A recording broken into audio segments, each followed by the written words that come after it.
When you think of ancient Greece, what comes to mind? Probably Socrates, the Parthenon, maybe the very idea of democracy. But what if I told you the real story of Greek civilization began 1,000 years earlier, long before Athens had its golden age?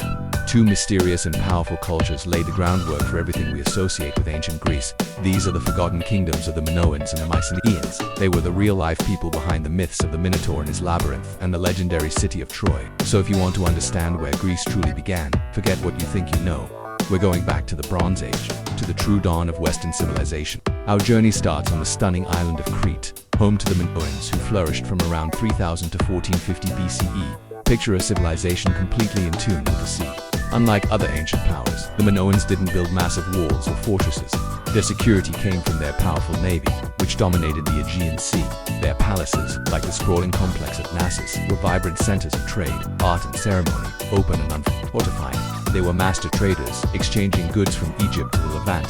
Their culture was just as vibrant as their trade routes. Imagine walking through the halls of Knossos and seeing walls covered in breathtaking frescoes, leaping dolphins, graceful griffins, and the famous, daring athletes of bull leaping. Their art shows a deep appreciation for nature and life. Yet, a great mystery surrounds them. Their unique writing system, a script we call Linear A, remains completely undeciphered to this day. We see their world through their art, but we can't hear their voices. The Minoans weren't just an island kingdom. They were Europe's first great, sophisticated civilization, a peaceful maritime power unlike any other. Now let's travel from the peaceful shores of Crete to the rugged mainland of Greece, where a very different power was rising. Flourishing from about 1600 to 1100 BCE, they were the complete opposite of the Minoans. If the Minoans were artists and sailors, the Mycenaeans were warriors and kings. Their society was built around heavily fortified citadels perched on high hills, like the famous sites of Mycenaean tyrants. The walls of these fortresses were so massive, built from colossal unworked boulders, that later Greeks believed they must have been built by the mythical Cyclopes. This is where we find the legendary Lion Gate of Mycenae, a symbol of royal power and military might. The Mycenaeans were a collection of powerful warrior kingdoms, each ruled by a king, or Waynax *. Their graves are filled with gold, bronze armor, and fearsome weapons, telling a story of wealth won through conquest. And it's the Mycenaeans who are directly linked to the epic tales of Homer, Agamemnon, the king who led the Greeks against Troy. He was the king of Mycenae. The Trojan War wasn't just a myth, it was a memory of this Bronze Age warrior culture. Crucially, they adapted the Minoan script into their own, which we call Linear B. And when Linear B was deciphered in the 1950s, it turned out to be an early form of Greek. This provides a direct, unbroken link from these Bronze Age warriors to the classical Greeks we know so well. So we have these two incredible civilizations, the seafaring Minoans and the warlike Mycenaeans, dominating the Aegean for centuries. But then, around 1200 BCE, their world came to a sudden, catastrophic end. The grand palaces were burned, the citadels were abandoned, and trade routes collapsed. Both the Minoan and Mycenaean civilizations vanished from history in a relatively short period of time. What happened? This event is one of the greatest mysteries in archaeology, known as the Late Bronze Age collapse. There are many theories, but no single answer. One popular idea points to invasions by mysterious groups referred to in Egyptian records as the Sea Peoples, waves of raiders who disrupted civilizations across the entire eastern Mediterranean. Other scholars suggest it was a systems collapse, a perfect storm of internal rebellions, crop failures, and broken trade networks that caused society to crumble from within.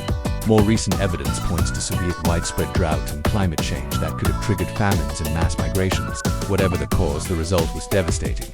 The collapse ushered in a period historians call the Greek Dark Ages. For nearly 400 years, writing disappeared, the population plummeted, and the vibrant, complex world of the Bronze Age was lost. It was a historical blackout, a long silence before the dawn of the classical Greece we're more familiar with. But did these civilizations truly disappear? Not at all. Despite the collapse and the centuries of darkness that followed, the legacy of the Minoans and Mycenaeans is the very bedrock upon which classical Greece was built. Think about it. The architectural heart of a Greek temple, with its central hall, is based on the Mycenaean Megaron *, the great hall of their kings.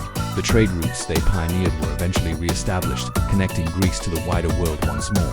And most importantly, their stories survived. The myths of heroes, gods and monsters of the labyrinth and the Trojan War were passed down orally through the Dark Ages until they were finally written down by poets like Homer. These weren't just entertaining tales. They were the cultural memory of this lost world, the spiritual and linguistic foundation for everything that followed. Classical Greece wasn't born from nothing. It was a rebirth, a rediscovery of a past that was forged in the palaces of Crete and the citadels of the mainland. The Minoans and Mycenaeans are the true, forgotten dawn of Greece, the essential first chapter in the story of Western civilization. Thank you so much for joining us on this journey back in time. If you enjoyed uncovering the hidden origins of ancient Greece, please hit that like button and subscribe to the Origin Pulse for more deep dives into history. Next week, we're leaving the Mediterranean behind to explore the incredible wealth and power of the ancient kingdoms of West Africa. You won't want to miss it. See you then.